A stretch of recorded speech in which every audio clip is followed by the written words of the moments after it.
So hey guys, this is Techno Vineet and back it again with a new video. So guys, finally आज मैं आपके लिए एक ऐसी एंटीक चीज़ लाया हूँ। जब आप देखोगे तो आपको भी मतलब काफ़ी एक अलग ही फील आएगी। एंड ये जो चीज़ है काफ़ी मतलब 90s के ज़माने में लॉन्च हुई थी। एंड आज मेरे को कहीं दिवाली की सफाई मेरे को ये जो है चीज़ मिल गई। हालांकि आपने थंबनेल पे देखी ली होगी, बट ये जो है मेरे पास अभी मैं कैमरा मिला। DSLR तो नहीं कह सकते क्योंकि डिजिटल नहीं है। तो ये एक कैमरा है एंड इसके बारे में हम बात करेंगे एंड देखेंगे कब ये लॉन्च हुआ था एंड इसकी जो प्राइसिंग है आज के ज़माने में वो कितनी है। तो गाइस चलिए वीडियो को शुरू करते हैं। आपको मैं कुछ जिसके सिनेमेटिक भी दे दूँगा परफेक्ट, जरा कि आपको देखने भी अच्छा लगेगा और यूज़ हो जाएगा।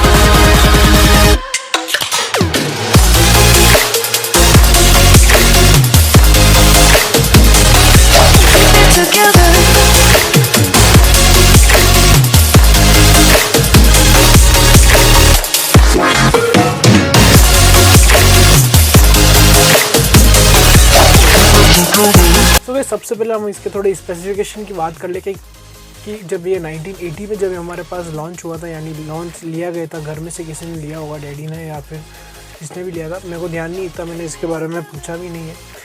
तो सबसे पहले अगर इसके स्पेसिफिकेशन की मैंने रिसर्च करी थी अभी कुछ दिनों पहले, तब मैंने सोचा क्यों ना आपको भी मैं वीडियो बना के बता दूँ। तो गाइस ये जो है 36 mm पे बेस्ड है इसका फोकल लेंथ। ये जो जूमिंग लेंस नहीं है, ये ओनली फिक्स रहती है। तो एक फिक्स लेंथ पे हम जो है फ़ोटो क्लिक कर सकते, जैसे कि प्राइम लेंसेस होते हैं वैसे ही इसकी जो है 36 mm का ये लेंस इसमें ऑलरेडी फिट है। एंड यहाँ पे जो हमको ISO कंट्रोल करने को मिलता है वो यहाँ पे जस्ट लेंस के नीचे एक बटन है। तो सबसे पहले यहाँ पे 100 ISO, अगर आपको शायद दिख रहा हो, मैं आपको और भी अगर जूम करके बाद में बता दूंगा। ये 100 है, देन ये 200 जाएगा एंड देन 400। तो यहाँ पर जो उस टाइम 1980 में जो हमको हाईएस्ट ISO मिलता था वो ओनली 400 तक मिलता था। और अगर आज देखें हम 2020 के ईयर में, तो हमको हाईएस्ट ISO मतलब कहाँ तक जाता है, लाखों तक जो है हमको ISO देखने को मिलता है, जिससे कि जो नाइट में पिक्चर क्वालिटी होती है वो काफ़ी बेटर आती है।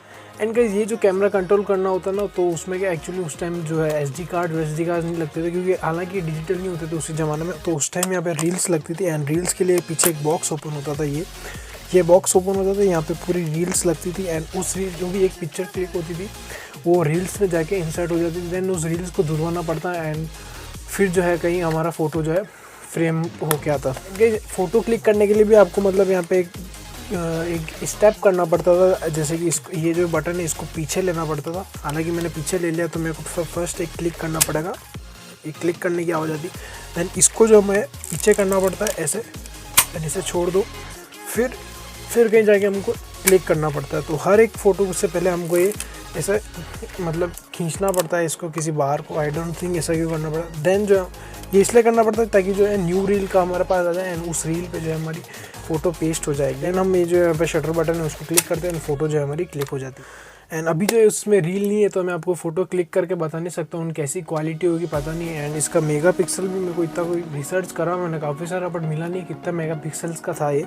एंड इसका जो अपर्चर जो है मेरे को पता था कि ये 4 अपर्चर था, या वो मतलब ब्लिंक करती हुई दिख रही होगी यहाँ पे जब भी हम शटर बटन दबाते हैं। शायद आपको दिख रही हो, कैमरा में देख सकते हो आप, क्योंकि इसमें रील नहीं इसलिए फ़ोटो क्लिक नहीं होगा।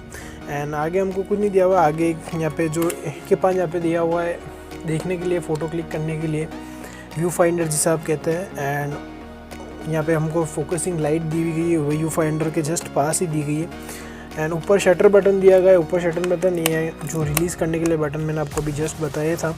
आगे भी कुछ नहीं, आगे एक और लाइट दी हुई है, ये व्यू टॉप फाइंडर। एंड यहाँ पे हमको फ्लैश जो है मैन्युअली करना पड़ता है। आजकल के जो कैमराज हैं उनको ऑटो पे करते हैं तो ऑलरेडी जो है फ्लैश ओपन हो जाता है, बट पहले जो 1980s के 80s के कैमराज थे उनमें हमको ऐसा फ्लैश को जो मैन्युअली ओपन करना पड़ता है। तो गाइस ये कुछ ऐसा ओपन होता है, आप देख सकते हैं। एंड वापस से प्रेस करने पे बंद भी हो जाता है।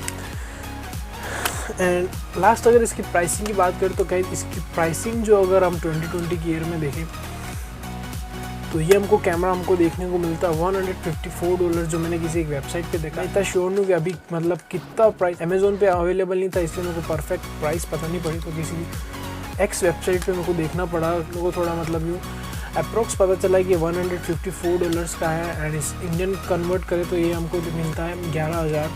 एंड 1980 के ज़माने में 11,000 रुपये भी हमारे लिए लाखों में होते थे, इसलिए मैंने थंबनेल में लिखा कि लाखों रुपए का कैमरा है। तो गाइस यही थी कुछ इस एंटिक कैमरा की कहानी। एंटिक तो नहीं कह सकते, एंटिक इसलिए कह सकते क्योंकि काफ़ी पुराना 90s ज़माना, 1980 में लॉन्च हुआ था ये कैमरा जो कि कोनिका पॉप यानी ये मतलब जापान में जो है मैन्युफैक्चर्ड हुआ है एंड कोनिका की कंपनी का जो है कैमरा है। तो गाइस बस आज के लिए इतना ही। आज की वीडियो यहीं एंड करता है। नेक्स्ट वीडियो के लिए बने रहिए। Bye bye.